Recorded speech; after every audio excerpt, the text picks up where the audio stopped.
ಸಂದರ್ಭದಲ್ಲಿ ಆ ಸಂವಿಧಾನ ಪೀಠಕ್ಕೆ ಏನು ಅಗೌರವ ತೋರಿಸಿದ್ರ ಅವರ ಬಗ್ಗೆ ನಾವು ಅವತ್ತು ಕ್ರಮ ತಗೊಂಡಿದ್ದೆವು. ಆ ಕ್ರಮ ತಗೊಂಡು ಇವತ್ತು 2 ತಿಂಗಳು ಆಯಿತು.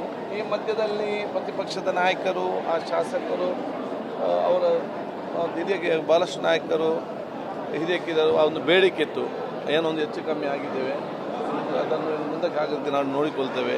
ಮತ್ತೊಂದು ಚರ್ಚಾ ಸಂದರ್ಭ ಆಗಿದೆ, ಇದನ್ನು ಸ್ವಲ್ಪ ಸಡಿಲಗೊಳಿಸಬೇಕು ಮತ್ತು ಹಿಂದೆ ಬರೀಬೇಕಂತ ಬೇಡಿಕೆ ಇತ್ತು. ಅದಕ್ಕೆ ನಾವು ಅದನ್ನು ಇವತ್ತು ಚರ್ಚೆ ಮಾಡ್ತೇವೆ, ನಾವು ತೀರ್ಮಾನ ನಾವು ತಗೊಳ್ತೇವೆ.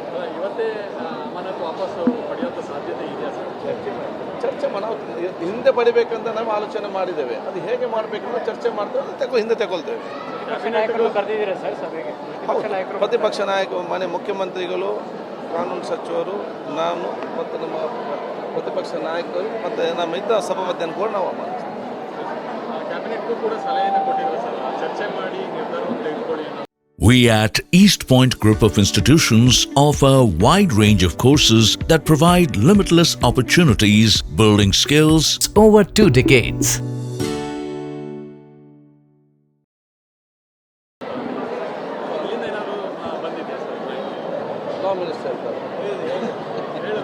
ಈ ವಿಚಾರದಲ್ಲಿ ತಮ್ಮದೇ ಪರಮಾಧಿಕಾರ ಇರುತ್ತೆ, ಕ್ಯಾಬಿನೆಟ್ನ ಸಲಹೆ ಆಗಲಿ ಸಿಎಂ ಸಲಹೆ ಆಗಲಿ ತಗೊಳ್ಳೋದು ಸರಿಯಾ ಅಂತ ನೋಡಿ.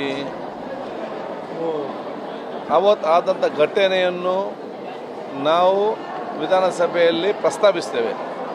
ಅದಕ್ಕೆ ರೆಸೊಲ್ಯೂಷನ್ ಪಾಸ್ ಮಾಡಿ ಅದು ಬಹುಮತದಿಂದ ಅಂಗೀಕರಿಸಿಗೊಳಿಸಿದೆ. ಅದು ಬಹುಮತ ಶಾಸಕಾಂಗ ಮತ್ತು ಎಲ್ಲ ಶಾಸಕರು, ಬಹುಮತ ಇರುವಂಥ ಶಾಸಕರು.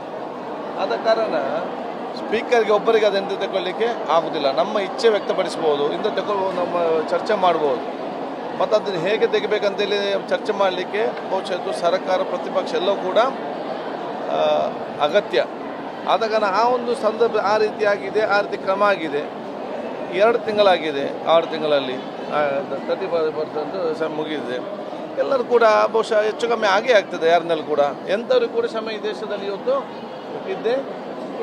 ಇವರು ನಮ್ಮ ಶಾಸಕ ಮಿತ್ರರು, ನಮ್ಮವರೇ. ಅದನ್ನು ನಾವೆಲ್ಲ ಸೇರಿಕೊಂಡು ಅದನ್ನು ಹೇಗೆ ಕೊನೆಗೊಳಿಸಬೇಕಂತ ನಾವು ತೀರ್ಮಾನ ಮಾಡ್ತೇವೆ. ನಾವು ಮಾಡ್ತೇವೆ ಸಕಾರಾತ್ಮಕವಾಗಿ. ನಾವೆಲ್ಲರೂ ಕೂಡ ಒಗ್ಗಟ್ಟಾಗಿದ್ದೇವೆ.